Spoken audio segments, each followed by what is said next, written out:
Hello and welcome to DieCastRestos. My name's Jason and this is the 22A Vauxhall Cresta.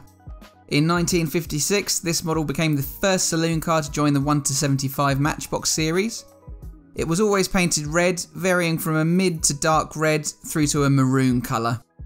This red bodywork was paired with a white or cream roof.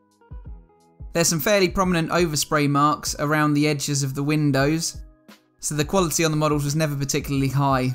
It had silver trim applied to the headlights, the grille and the front and rear bumpers, though it was later omitted from the rear bumper. It had crimped axles throughout its production until 1958 when it was replaced by the PA series Vauxhall Cresta. Aside from the 15A prime mover and trailer, it was the first model to be equipped with a tow hook, and it was designed to be teamed with the 23A Berkeley Cavalier Caravan. The model I have here has got a very thick coat of paint on it. It has been scratched but not down to the surface metal, apart from a couple of places such as the bumpers and the rear wings. The front left wheel has been squashed in slightly, so that will need flattening out, but other than that it's very straightforward. So just a bit of history on Vauxhall. They're a British marque that began manufacturing cars in 1903, having been established as Alex Wilson and Company in 1857, manufacturing marine engines and pumps. Today Vauxhall still exist under parent company Opel, who in turn are under the ownership of the PSA Group. Previously, General Motors had acquired Vauxhall in 1925 and remained in GM's ownership until 2017 after 92 years. Since 1980, the majority of Vauxhall products have been identical to those of Opel, and in the mid-1980s the Vauxhall brand was withdrawn from sale in all countries except the UK. The Vauxhall Cresta was introduced in 1954 as an upmarket version of the Vauxhall Velox, which itself was a 6-cylinder version of the Vauxhall Wyvern. The Cresta E, as it was known, was produced from 1954 to 1957 and 166,000 were produced, featuring a 2.3 litre overhead valve straight 6.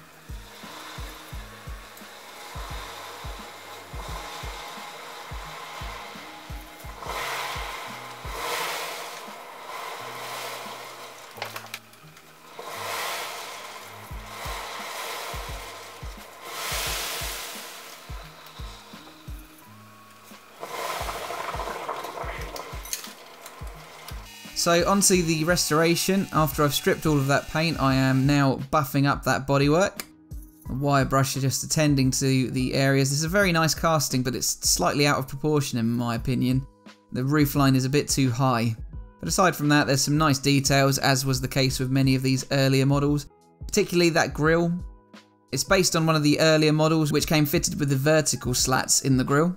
They were later replaced by horizontal slats. The Cresta benefited from a choice of leather or fabric upholstery over the Velox, as well as optional two-tone paintwork, a heater as standard, fascia-mounted clock, cigar lighter, a special ornamental badge on the bonnet, among other features. Here's a shot post primer.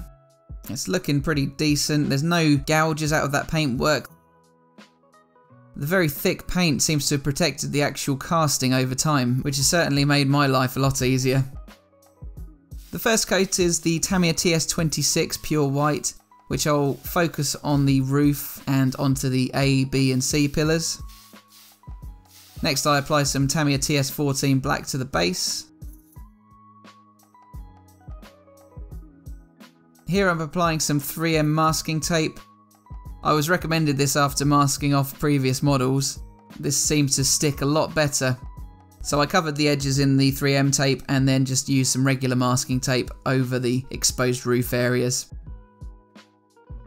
I decided to use Tamiya's TS33 Dull Red for this restoration.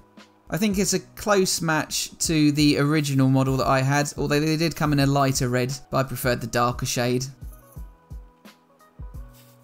It's gone on very thick and very wet here. It's not particularly representative of how it will look at the end. 2 coats should probably do it with this one, but I'm fairly pleased with how it's turned out. I've tried to avoid spraying the insides as well too much, instead just leaving that white. Next I'll use my vice grips to crimp those axles, having to use a fair bit of force as you can see there. but the crimp is really quite good and quite authentic using this method. Then using my 1mm Molotow chrome paint pen, I'll paint in the front grille and the bumpers and also the headlights. Now with all that done, I will pop the base in and clip it down at the front and the back over the rivet post, ready to screw it back in. With a satisfying click, it's all back in and looking decent.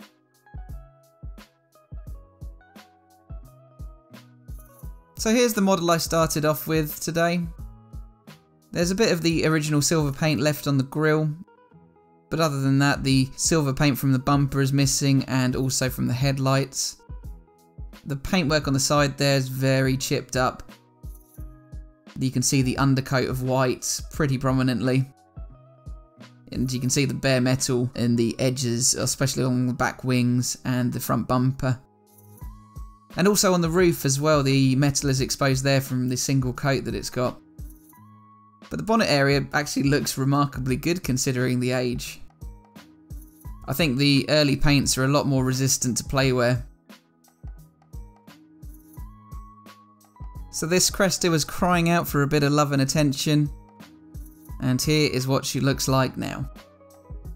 I think I've done a slightly better job than I have in the past of masking off the areas of different shades, but I'm quite pleased with the front bumper, the chrome on the grille and the headlights, and the little badge on the front I added in as well. I painted up the ends of the axles and the crimps, and then there's the rear bumper as well. The tow hook's in black, as was the base. I think the dull red is far from dull, it looks really quite close to the original without being too deep and dark maroon in shade. Anyway, I'd just like to say thank you very much for stopping by to watch this video. Please like, share and subscribe, and do check out my Patreon page. Thank you to my Patreon supporters, and I'll see you again for the next one. Bye for now.